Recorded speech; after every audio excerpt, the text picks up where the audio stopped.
Chapter 10 The Guardian of the Gate. It was some time before the Cowardly Lion awakened, for he had lain among the poppies a long while, breathing in their deadly fragrance. But when he did open his eyes and roll off of the truck, he was very glad to find himself still alive.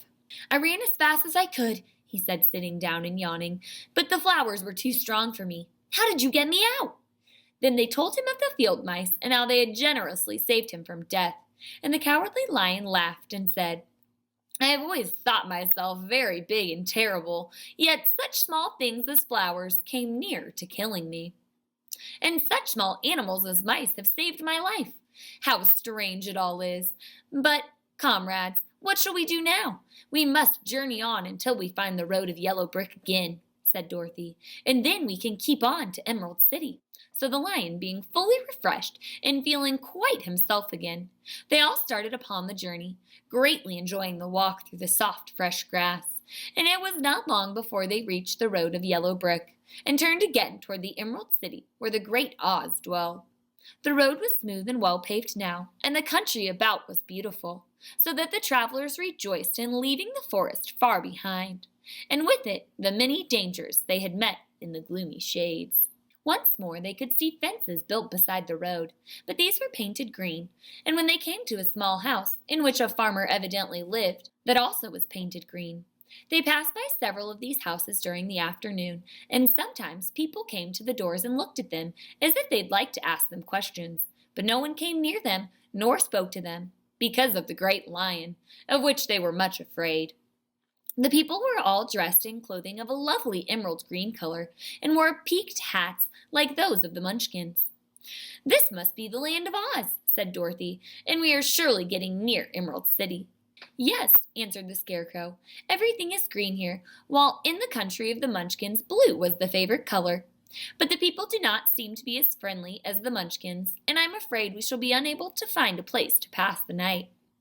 "I should like something to eat besides fruit," said the girl, "and I'm sure Toto is nearly starved. Let us stop at the next house and talk to the people." So when they came to a good-sized farmhouse, Dorothy walked boldly up to the door and knocked. A woman opened it, just far enough to look out, and said, "What do you want, child, and why is that great lion with you?" "We wish to pass the night with you, if you will allow us," answered Dorothy. "The lion is my friend and comrade, and would not hurt you for the world." "Is he tame?" asked the woman, opening the door a little wider. "Oh, yes," said the girl, "and he's a great coward, too, so that he will be more afraid of you than you are of him." "Well," said the woman, after thinking it over and taking another peep at the lion, "if that is the case, you may come in, and I will give you some supper and a place to sleep." So they all entered the house, where there were, besides the woman, 2 children and a man. The man had hurt his leg and was lying on the couch in a corner. They seemed greatly surprised to see so strange a company, and while a woman was busy laying the table, the man asked, "Where are you going?" "To the Emerald City," said Dorothy, "to see the great Oz." "Oh, indeed!" exclaimed the man. "Are you sure that Oz will see you?" "Why not?" she replied. "Why, it is said that he never lets anyone come into his presence. I have been to the Emerald City many times, and it is a beautiful and wonderful place. But I have never been permitted to see the great Oz, nor do I know of any living person who has seen him." "Does he never go out?" asked the Scarecrow. "Never. He sits day after day in the great throne room in his palace, and even those who wait upon him do not see him face to face." "What is he like?" asked the girl. "That is hard to tell," said the man thoughtfully. "You see, Oz is a great wizard and can take any form he wishes, so that some say he might look like a bird, and some say he looks like an elephant, and some say he looks like a cat. To others he appears as a beautiful fairy or a brownie, or in any other form as he pleases. But who the real Oz is, when he is in his own form, no living person can tell." "That is very strange," said Dorothy. "But we must try, in some way, to see him, or we shall have made our journey for nothing." "Why do you wish to see the terrible Oz?" asked the man. "I want him to give me some brains," said the Scarecrow eagerly. "Oh, Oz could do that easily enough," declared the man. "He has more brains than he needs." "And I want him to give me a heart," said the Tin Woodman. That will not trouble him, continued the man, for Oz has a large collection of hearts of all sizes and shapes. And I want him to give me courage, said the Cowardly Lion. Oz keeps a great pot of courage in his throne room, said the man, which he has covered with a golden plate, to keep it from running over. He will be glad to give you some. And I want him to send me back to Kansas, said Dorothy. Where is Kansas? Asked the man in surprise. I don't know, replied Dorothy sorrowfully, but it is my home, and I'm sure it's somewhere. Very likely. Well, Oz can't do anything, so I suppose he will find Kansas for you. But first you must get to see him, and that will be the hard task. For a great wizard does not like to see anyone, and he usually has his own way. But what do you want? He continued, speaking to Toto. Toto only wagged his tail, for, strange to say, he could not speak. The woman now called to them that supper was ready. So they gathered around the table, and Dorothy ate some delicious porridge and a dish of scrambled eggs and a plate of nice white bread, and enjoyed her meal. The lion ate some of the porridge, but did not care for it, saying it was made from oats, and oats were food for horses, not for lions. The Scarecrow and the Tin Woodman ate nothing at all. Toto ate a little of everything, and was glad to get a good supper again. The woman now gave Dorothy a bed to sleep in, and Toto lay down beside her, while the lion guarded the door to her room, so she might not be disturbed. The Scarecrow and the Tin Woodman stood in the corner and kept quiet all night, although, of course, they could not sleep. The next morning, as soon as the sun was up, they started on their way as soon as they saw a beautiful green glow in the sky just before them. That must be the Emerald City, said Dorothy. As they walked on, the green glow became brighter and brighter, and it seemed that, at last, they were nearing the end of their travels.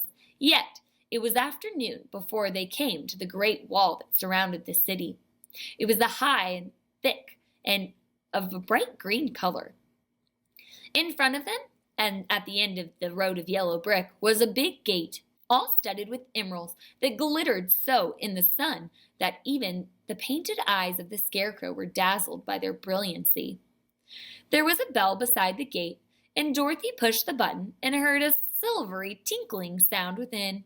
Then the big gate swung slowly open, and they all passed through and found themselves in the high arched room, the walls of which glistened with countless emeralds. Before them stood a little man about the same size as the Munchkins. He was clothed all in green from his head to his feet, and even his skin was of a greenish tint. At his side was a large green box. When he saw Dorothy and her companions, the man asked, "What do you wish in this Emerald City?" "We came here to see the Great Oz," said Dorothy. The man was so surprised at this answer that he sat down to think it over.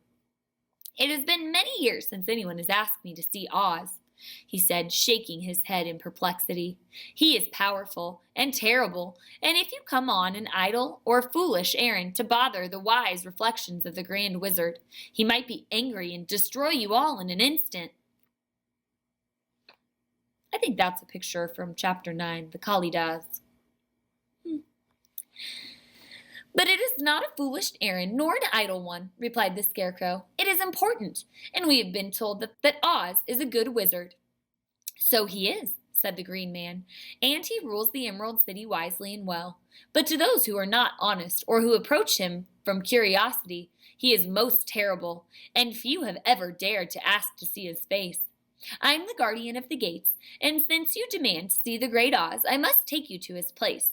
But first, you must put on the spectacles." "Why?" asked Dorothy. "Because if you did not wear the spectacles, the brightness and glory of Emerald City would blind you. Even those who live in the city must wear spectacles night and day. They are all locked on, for Oz so ordered it when the city was first built, and I have the only key that will unlock them." He opened the big box, and Dorothy saw that it was filled with spectacles of every size and shape.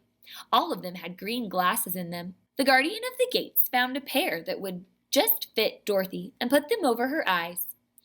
There were 2 golden bands fastened to them that passed around the back of her head, where they were locked together by a little key that was at the end of a chain the guardian of the gates wore around his neck. When they were on, Dorothy could not take them off, had she wished, But, of course, she did not want to be blinded by the glare of the Emerald City, so she said nothing. Then the Green Man fitted the spectacles for the Scarecrow, the Tin Man, and the Lion, and even on little Toto, and all were locked fast with the key. Then the guardian of the gates put on his own glasses and told them he was ready to show them to the palace. Taking a big golden key from the peg on the wall, he opened another gate, and they all followed him through the portal into the streets of the Emerald City.